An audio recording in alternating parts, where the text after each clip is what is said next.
नमस्कार दोस्तों।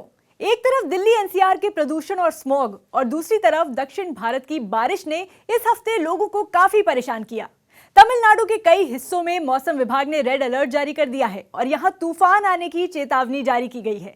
तमिलनाडु समेत दक्षिण भारत के 3 राज्यों में तो लगातार हो रही बारिश से लोगों की रोजमर्रा की जिंदगी पर बड़ा असर पड़ा है।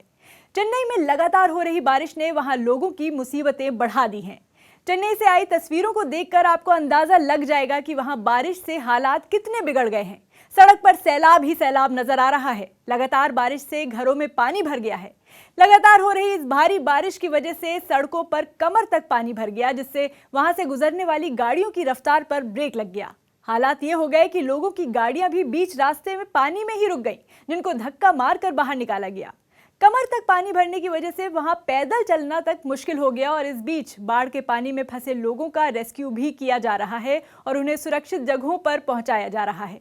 चेन्नई में पिछले 6 साल में पहली बार इतनी बारिश हुई है, जिसकी वजह से वहां के लोगों को 2015 में आई बाढ़ का डर सताने लगा है। और तमिलनाडु और दक्षिण के राज्यों में बारिश की ताजा कंडीशन जानने के लिए चलते हैं जनक दवे के पास, जो न्यूज 18 इंडिया के मौसम केंद्र पर मौजूद है। देखिए हरीम, तमिलनाडु में हमने कल देखा किस तरीके से तटीय इलाकों में भारी बारिश देखने को मिली। आज भी कुछ उसी तरीके की तस्वीरें साफ तौर पे सैटेलाइट इमेजेस में दिख रही है। विंडी की ओर से, विंडी का जो दावा है उसके मुताबिक कुछ सैटेलाइट इमेजेस मैं आपको जूम इन करके दिखाऊंगा। तो खास तौर पर अभी भी इन इलाकों में डिप्रेशन जो कल बना था और जिस तरीके तेज़ हवाओं के बाद बारिश हुई थी, अभी भी यही स्थिति पर यहाँ पर तमिलनाडु से ज़्यादा अब आंध्र का हिस्सा, विशाखापट्टनम और ऊपर का हिस्सा है, वहाँ पर आपको ज़्यादा देखने को मिल सकती है। अभी भी जो आपको जो नीले के साथ जो हरा पट्टा दिख रहा है वो भारी बारिश का अनुमान बता रहा है और जो नीला पट्टा है वो आपको पूरी तरीके से इन इलाकों में, ये तमिलनाडु, आंध्र और कर्नाटका और ये आंध्र, ये 3 जगहों पर आपको ये भारी बारिश दे सकता है। देखिए अब वीकेंड में भी किस तरीके, आज और अगले 2 दिन में यहाँ पर आप नज़र दिखाएं स्क्रीन पर तो पूरा मूवमेंट आपको पता चलेगा। आप उड़ीसा तक, भुवनेश्वर और ये आप देखिए, ये आंध्र का ऊपर का हिस्सा कह लीजिए, बेल्लारी और कर्नाटका में, यहाँ पर ये मैं रोकूंगा आपको, ये कर्नाटक और आसपास के इलाकों में, ये बेल्लारी और यहाँ पर देखिए ये जो बेल्लारी में यहाँ पर जो आपको दिख रहा है, ये दिखा रहा है साफ तौर पर कि बेल्लारी और आसपास के इलाकों में यहाँ पर आप देखिए इन जगहों पर काफ़ी बारिश होगी। ये आप रायपुर देख लीजिए, नागपुर के पास का ऊपर का हिस्सा, और यहाँ पर भी आप देख लीजिए भुवनेश्वर और ख़ास तौर पर विशाखापट्टनम का तटीय इलाका, इन इलाकों में भारी बारिश होने का अनुमान है आज, कल और उसके बाद उसके 2 दिन में। जनक से ये भी जानते हैं कि क्या बारिश की ये स्थिति सिर्फ इस हफ्ते तक सीमित है या आने वाले हफ्ते में भी देश के कुछ हिस्सों में बारिश के हालात देखने को मिलेंगे। एक और ये तकलीफ जो नॉर्थ ईस्ट मानसून है वो इस बार, जो कि मौसम विभाग ने कहा था कि 120 साल में सबसे ज़्यादा बारिश लेकर आया है।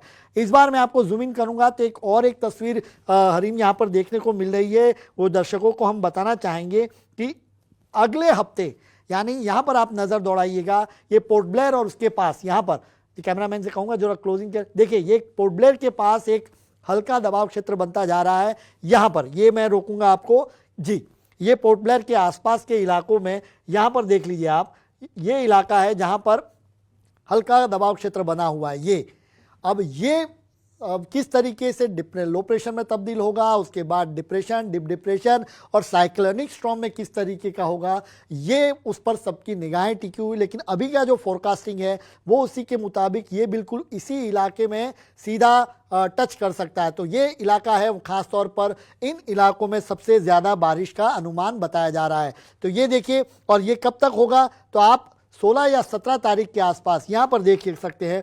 16 और 17 तारीख में जो फोरकास्टिंग ट्रैक है वो यही दिखा रहा है कि आपको विशाखापट्टनम के आसपास, यानी वही आप तमिलनाडु का ऊपर, यानी आंध्र का दक्षिण का हिस्सा और तमिलनाडु का ऊपरी हिस्सा, यहाँ पर आपको सबसे ज़्यादा बारिश अगले वीकेंड में, खास तौर पर या अगले सप्ताह के थर्सडे और के आसपास आपको यहाँ पर देखने को मिला। हालांकि अभी ये फोरकास्टिंग ट्रैक है, देखना होगा हमें ये पोर्ट ब्लेयर के पास जो नया दबाव क्षेत्र बना हुआ है, निम्न दबाव हवा का क्षेत्र, वो किस तरीके से आगे बढ़ता है, उसके ट्रैक पर सबकी निगाहें। लेकिन फोरकास्टिंग अभी यही है, यानी न कि केवल इस हफ्ते बल्कि आने वाले हफ्ते में भी, खासतौर पर आंध्र के तटीय इलाके की बात की जाए या फिर तमिलनाडु के तटीय इलाकों की बात की जाए, यहाँ पर नॉर्थ ईस्ट मानसून का असर अपने को देखने को मिल सकता है। और ये हो सकता है कि नवंबर अंत तक जाए। और इस बार जिस तरीके से हमने पहले बात की, 120 साल की सबसे ज़्यादा बारिश इस बार दर्ज हुई है। ये अपने आप में काफ़ी बड़ी बात है और इसके चलते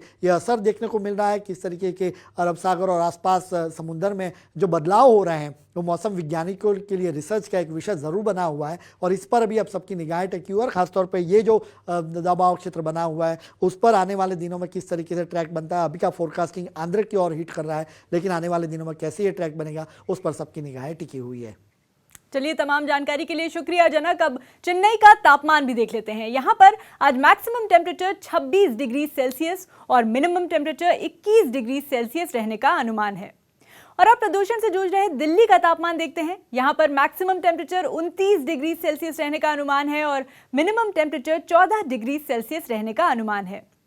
देहरादून का तापमान भी आपको बताते हैं। यहाँ पर मैक्सिमम टेम्परेचर 27 डिग्री सेल्सियस रहने का अनुमान है और मिनिमम टेम्परेचर 12 डिग्री सेल्सियस बताया जा रहा है। उत्तर प्रदेश की राजधानी लखनऊ का तापमान बताते हैं। लखनऊ में मैक्सिमम टेम्परेचर 30 डिग्री सेल्सियस रहने का अनुमान है और मिनिमम टेम्परेचर 15 डिग्री सेल्सियस रहने का अनुमान है। और अब श्रीनगर का टेम्परेचर बताते हैं। श्रीनगर में मैक्सिमम टेम्परेचर 17 डिग्री सेल्सियस रहने का अनुमान है और मिनिमम टेम्परेचर 1 डिग्री सेल्सियस बताया जा रहा है। और अब आपको चंडीगढ़ का तापमान बताते हैं। चंडीगढ़ में मैक्सिमम टेम्परेचर 27 डिग्री सेल्सियस और मिनिमम टेम्परेचर 11 डिग्री सेल्सियस रहने का अनुमान है। बिहार की राजधानी पटना का तापमान देख लेते हैं। यहाँ मैक्सिमम टेम्परेचर 30 डिग्री सेल्सियस और मिनिमम टेम्परेचर 16 डिग्री सेल्सियस रहने का अनुमान है। भोपाल के मौसम पर नजर डालते हैं। भोपाल में मैक्सिमम टेम्परेचर 29 डिग्री सेल्सियस और मिनिमम टेम्परेचर 12 डिग्री सेल्सियस रहने का अनुमान है। और अब छत्तीसगढ़ के रायपुर का रुख करते हैं। यहाँ पर मैक्सिमम टेम्परेचर आज 31 डिग्री सेल्सियस और मिनिमम टेम्परेचर 20 डिग्री सेल्सियस रहने का अनुमान है। और अब झारखंड के रांची का तापमान भी जान लीजिए। यहाँ पर मैक्सिमम टेम्परेचर 26 डिग्री सेल्सियस है जबकि मिनिमम टेम्परेचर 18 डिग्री सेल्सियस रहने का अनुमान है।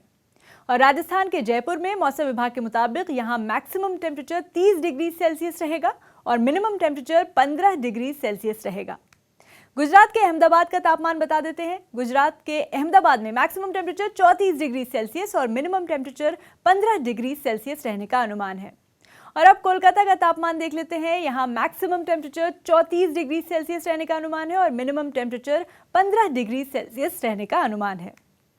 मुंबई का तापमान बताते हैं। मुंबई में मैक्सिमम टेम्परेचर 34 डिग्री सेल्सियस और मिनिमम टेम्परेचर 23 डिग्री सेल्सियस रहने का अनुमान है। ओडिशा की राजधानी भुवनेश्वर का तापमान देख लीजिए। यहाँ मैक्सिमम टेम्परेचर 27 डिग्री सेल्सियस और मिनिमम टेम्परेचर 22 डिग्री सेल्सियस रहने का अनुमान है। बेंगलुरु का तापमान देख लेते हैं। बेंगलुरु में मैक्सिमम टेम्परेचर 26 डिग्री सेल्सियस और मिनिमम टेम्परेचर 18 डिग्री सेल्सियस रहने का अनुमान है। और अब असम के गुवाहाटी में तापमान देखते हैं, जहां मैक्सिमम टेम्परेचर 30 डिग्री सेल्सियस और मिनिमम टेम्परेचर 17 डिग्री सेल्सियस रहने का अनुमान है।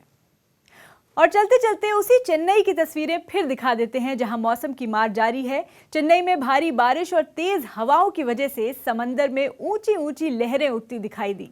मौसम विभाग ने मछुआरों को समंदर नहीं जाने की चेतावनी दी है। साथ ही लोगों से भी अपील की है कि वो समंदर के किनारे से दूर रहें।